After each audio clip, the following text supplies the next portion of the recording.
Bismillahirrahmanirrahim. Assalamualaikum warahmatullahi wabarakatuh. Salam sejahtera bagi kita semua.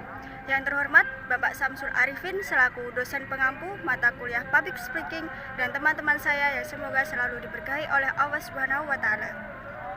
Pertama-tama, marilah kita panjatkan puji syukur kepada Allah Subhanahu wa taala karena berkat rahmat dan hidayahnya kita semua dapat hadir di tempat yang insya Allah barokah ini.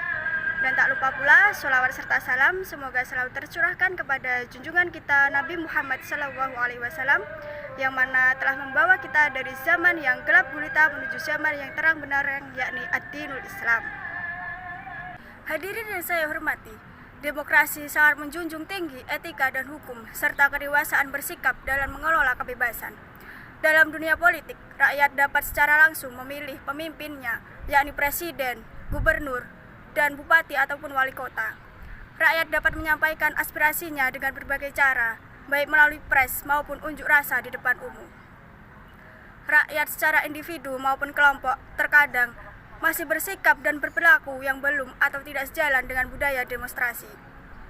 Sikap dan perilaku saling menghargai, menghormati, menjunjung etika dan ketaatan terhadap hukum belum menyatu sebagai aliran kehidupan dalam diri kita.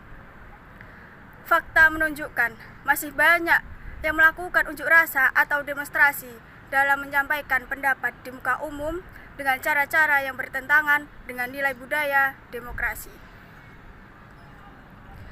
Seperti demonstrasi atau unjuk rasa yang mengganggu lalu lintas atau ketertiban umum, merusak, membakar, dan tindakan anarkis lainnya. Fakta lain, di era peradaban seperti ini, masih saja ada perilaku masyarakat yang suka berkelahi. Perkelahian antar pelajar dan sesama mahasiswa masih marak terjadi di sejumlah kota-kota besar. Partai politik sebagai tiang demokrasi belum juga mampu membangun budaya demokrasi. Politik dan parpol yang mestinya mempelopori berbudaya demokrasi justru masih ada yang menyalahgunakan kekuasaan yang diberikan rakyat untuk kepentingan diri dan kelompok. Politisi masih dengan enaknya sendiri menerima gratifikasi, suap, markup, anggaran, dan kolusi yang itu semua merusak budaya demokrasi. Karena rakyat disakiti, uang rakyat dirampok, rakyat dikibuli, dan amanah rakyat dikhianati. Korupsi bukan sekedar berkaitan dengan moralitas, melainkan juga kekuasaan dan kewenangan. Orang yang memegang kekuasaan ada kecenderungan untuk melakukan penyalahgunaan kekuasaan. Jika kekuasaan tidak dibatasi dan tidak diawasi, maka dipastikan kekuasaan akan disalahgunakan. Karena itu, budaya demokrasi adalah membatasi kekuasaan dan harus ada mekanisme kontrol terhadap kekuasaan. Hadirin sekalian, demokrasi memang mempunyai kelemahan. Kelemahan demokrasi sebagaimana yang dikemukakan oleh Giuseppe Di Palma dalam bukunya To Carve Democracy. Terletak kepada kekuatannya, the weakness of democracy it is said. Kekuasaan demokrasi adalah menempatkan kebebasan dan kesetaraan individu. Namun seringkali sebagai individu tidak menyadari bahwa ketika semua mengekspresikan kebebasan, maka yang bakal terjadi adalah justru konflik. Dengan demikian, demokrasi hakikatnya adalah kompromi. Kebebasan harus diatur dengan hukum. Peran pemuda agar budaya demokrasi menjadi darah daging rakyat Indonesia dalam kehidupan bermasyarakat, berbangsa, dan bernegara. Maka, mau tidak mau, budaya terus-menerus tiada henti disosialisasikan kepada masyarakat. Salah satu subjek dan objek membudayakan demokrasi adalah melalui pemuda. Dalam Undang-Undang Nomor 40 Tahun 2009 tentang Kepemudaan, yang dimaksud pemuda adalah warga negara Indonesia yang memasuki periode penting pertumbuhan dan perkembangan yang berusia 16 tahun sampai 30 tahun. Pemuda sebenarnya mempunyai peran yang penting dalam memperbaiki budaya demokrasi, karena pemudalah yang menjadi penerus bangsa yang paling potensial. Namun, bagaimanakah dengan pemuda Indonesia? Sebagian mereka sekarang ini menjadi budak zaman karena selalu mengikuti perkembangan zaman. Mereka lebih menyukai budaya barat yang terkesan tidak terlalu mempedulikan bangsa ini. Pemuda sekarang juga tidak jarang mencemooh bangsa ini dan mengkritisi bangsa ini. Namun, pemuda yang demikian tidak melakukan tindakan yang bisa memperbaiki bangsa Indonesia menuju Indonesia yang lebih baik. Lalu, bagaimana peran pemuda sebagai agen of change? Pemuda bangsa turut andil dalam persoalan besar di negara ini. Karena nasib suatu bangsa tergantung para pemudanya, tergantung generasi muda akan membawa kemana bangsa ini. Sejarah telah membuktikan dan dicatat dalam tinta emas bahwa gerakan perubahan sosial dan politik di Indonesia dan juga di berbagai negara pada umumnya dipelopori, digerakkan dan disemangati oleh para pemuda.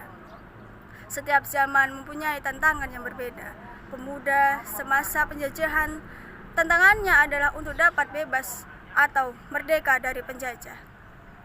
Untuk itu, lebih dulu pemuda harus bersatu padu, kompak, dan menggalang persatuan dan kesatuan pemuda melalui Kongres Pemuda yang melahirkan Sumpah Pemuda pada tanggal 28 Oktober 1928. Setelah merdeka, tantangan pemuda antara lain melawan kezoliman, kekuasaan, kediktatoran, dan ketidakadilan para pemimpin bangsa.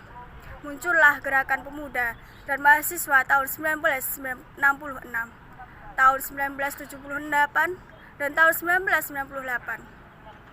Setelah perjuangan pemuda dapat menumbangkan otoritas kekuasaan, maka buah manis yang dipetik adalah demokrasi. Melalui pemuda dapat ditanamkan budaya demokrasi yang benar.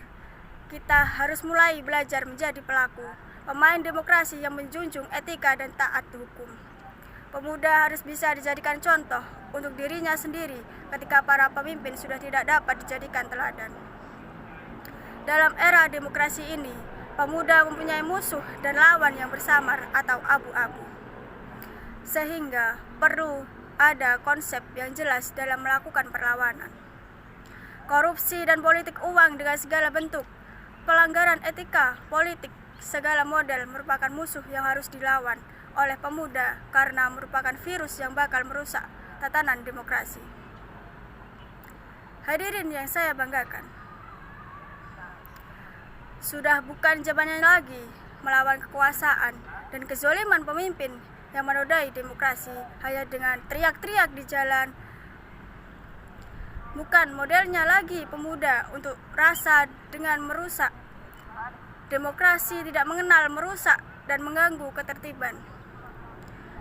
Pemuda di era demokrasi harus mengedepankan dialog dan akal sehat.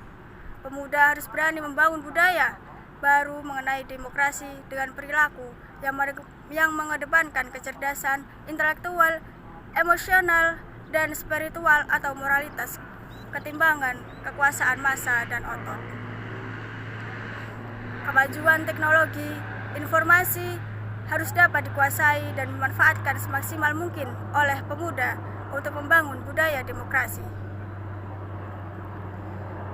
Dengan demikian, membentuk kelompok-kelompok diskusi, membahas persoalan aktual di kalangan pelajar dan mahasiswa sebagai bagian dari pemuda merupakan perilaku yang terpuji dan terus didorong agar dapat berkembang untuk membentuk perilaku siap berdialog, bukan siap bentrok.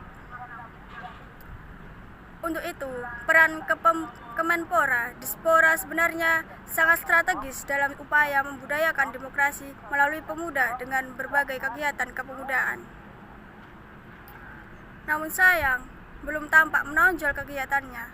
Hidup itu bersifat sementara, tidak mungkin golongan tua akan memimpin negeri ini selamanya. Sehingga mereka perlu mewariskan pengetahuan politik dan demokrasi mereka pada generasi berikutnya. Pemuda Indonesia harus bangkit untuk membangun budaya demokrasi. Melalui tangan dan gerak pemuda, budaya baru demokrasi akan tumbuh.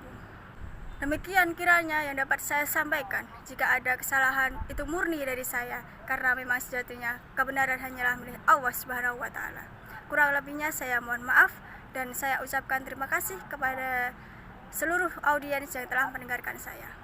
Akhiru kalam, wallahu muwaffiq ila aqwamit thoriq. Wassalamualaikum warahmatullahi wabarakatuh.